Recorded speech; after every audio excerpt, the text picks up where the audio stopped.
Hello, chefs and chefettes. Welcome to my channel. Today we are going to be baking an old-fashioned butternut cake, the easy way. Here's what you'll need to make this delicious cake. Imitation vanilla butter and nut flavor by Superior. Make sure you get this brand for this cake. I've been able to find it at stores like Piggly Wiggly and my other little country grocery stores. Publix, Winn-Dixie, Walmart do not have that brand. You need butter cake mix, any brand, 3 eggs, milk, and butter. For the icing, you'll need powdered sugar, butter, cream cheese, and pecans. Okay, so I make my icing first. In order to make the icing, I use a stick of butter and a block of Philadelphia cream cheese, but you can use whatever type of cream cheese you want. Mix it together, and then you add your powdered sugar. Once you add your powdered sugar, and I added the entire box, standard size box, I'll put everything in the comments of how much I use. Add that to the mixture. Mix it until it's blended well.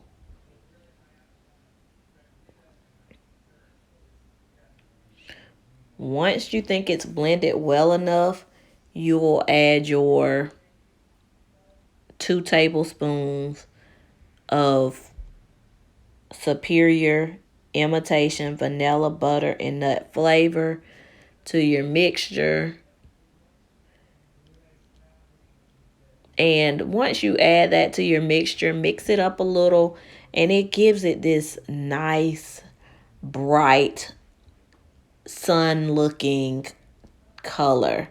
I mean, it looks like a orange mixed with a yellow, and it smells delicious. Once you've added your flavor, you can add your pecans. I normally get the chopped pecans. It just makes it easier. If you don't have the chopped pecans, you can always get pecans and put them in your blender to chop them up. I think that's easy. That's one of the easiest ways I've done. So your mixture will look like this. Okay, chefs and chefettes, we got our icing made. Let's put it to the side. Stop licking your fingers. We need some of that icing for the cake. Go preheat your oven to 375 and let's get this cake started. First, you want to cream your butter. You need 1 stick of butter. After you cream your butter, add your eggs one at a time. You're going to need 3 eggs for this cake. Now, this is the part where we're cheating a little. We're going to add a butter cake mix. So instead of going and doing the flour and the baking powder and the baking soda, hey, it's already done for us. We're going to add 1 butter cake mix to your eggs and your butter. And you're going to mix it well. Now, most cake mixes call for either oil or water. Instead of oil or water, we're going to add milk.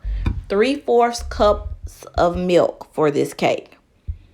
This gives it that creamy, fluffy, I mean, just make you want to, I don't want to say slap your mama, but that's what it makes you want to do.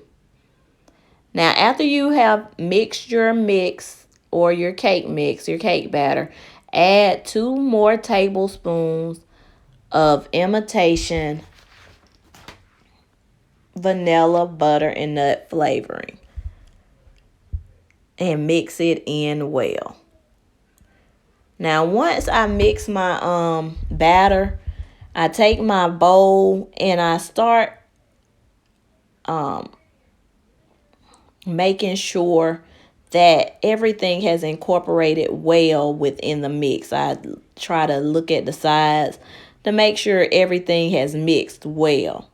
So now that I got my mix ready, I have 2 9-inch pans and my Baker's Joy spray.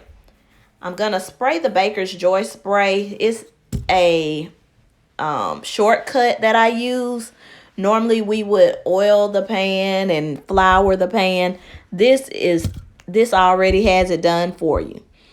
It has the oil and the flour in the spray bottle, and it keeps your cake from sticking. So if you don't have this, you can still do it the old-fashioned way with the either butter or the oil and flour. Now let's put these babies in the oven. 375 for 28 minutes. I say to start checking around 20 minutes in because depending on your oven, depending on your baking ware, your pans, they cook differently. So like I said, around 20 minutes in, start looking at it, smelling, see how it looks. You might want to stick a toothpick in it to see if it's done because you don't want it to burn.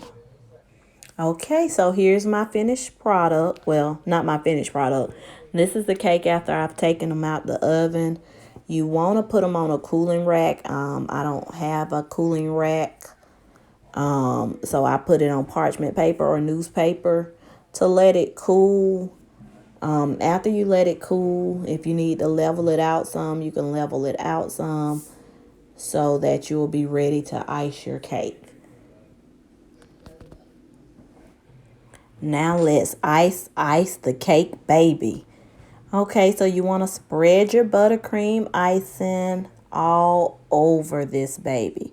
I do it layer by layer. So put the first layer down, ice it. I want the icing all through the center of the cake, running off the sides. And then I put the top layer on and I ice the top layer. Oh my gosh, this smells so delicious.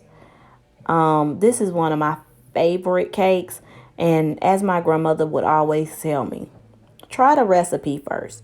If you want to deviate the next time or once you are an expert at it, deviate, but do it by the recipe first and then make it your own later. Thanks, chefs and chefettes. See you next time.